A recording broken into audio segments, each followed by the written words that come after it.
যশোরে পুলিশের ক্ষমতা ও নিজের বাহিনী দিয়ে জমি দখল, অপহরণ, নির্যাতন ও মামলা দেওয়ার মতো অনেক অভিযোগ রয়েছে এপিবিএন এর অতিরিক্ত পুলিশ সুপার ফখরুল হাসানের বিরুদ্ধে।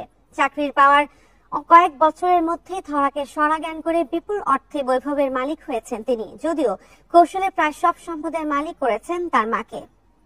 2022 সালের 14 এপ্রিল 30 লাখ টাকা ও 10 ভরি স্বর্ণালংকার চুরির অপবাদে তুলে নিয়ে যাওয়া হয় ঝিকরগাছার কাশীপুর গ্রামের পল্লী চিকিৎসক শাহজাহান ও তার নবম শ্রেণী পড়ুয়া ছেলে রায়হান কবিরকে।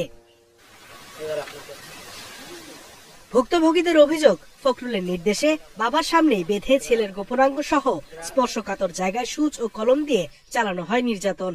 2 দিন আটকে রেখে অমানবিক এই নির্যাতন শুধু ফখরুলের পছন্দের জায়গা লিখে নেওয়ার জন্য। মাথায় কাছে লাইটে আঘাত করছিল, তারপরে আমার পাশায় কলম ফুটাইছিল এবং পুরুষ সঙ্গে আঘাত করছিল। আর বিভিন্নভাবে অমানবিক আচরণ করে মারধর করছিল।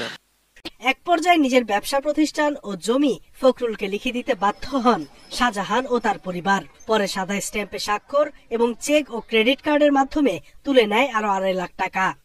গলা টিপে জিভে বের করে দিয়েছিল আব্বুর, আর বিভিন্ন চড়মার, তারপরে আব্বুর গলার পরে উঠে দাঁড়াইছিল। এতেও শান্ত হয়নি ফখরুল। কেরানীগঞ্জে র্যাবে থাকা অবস্থায় 2023 সালের 19 জানুয়ারি ঢাকার একটি ডাকাতি মামলায় শাহজাহানকে ফাঁসিয়ে দেয় ফখরুল। অথচ জীবন জীবিকার তাগিদে ক ঘন্টা পরেই মালয়েশিয়া যাওয়ার কথা ছিল শাহজাহানের।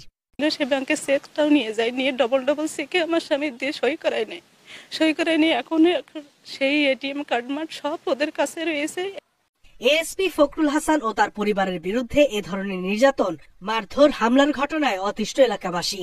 মধ্যবয়সী মহিলার স্বামী আজকে যাত্রাবাড়ি থানার মামলায় জড়িত।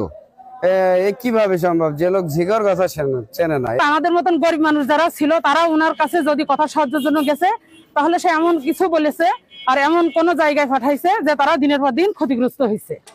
লোকমুখে যে দোকানে শুনেছি যে হ্যাঁ এটা হয়েছে, তার বাড়িতে চুরি চটকামি করেছে বা তার ধরে মারপিট করেছে, এগুলো শুনছি। এরই মধ্যে বিষয়গুলো নিয়ে পুলিশ সুপার ও জেলা প্রশাসকের কাছে লিখিত অভিযোগ করেছেন ভুক্তভোগীরা। তদন্ত করে আইন অনুযায়ী ব্যবস্থা নেওয়ার আশ্বাস দিয়েছেন পুলিশ।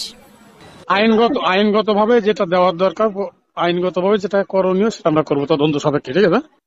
এএসপি ফখরুল হাসান ও তার পরিবারের রোশানলের শিকার হয়ে পল্লী চিকিৎসক শাহজাহান এখন মালয়েশিয়া প্রবাসী। তার মতো অনেকেই করছেন ফেরারি জীবনযাপন।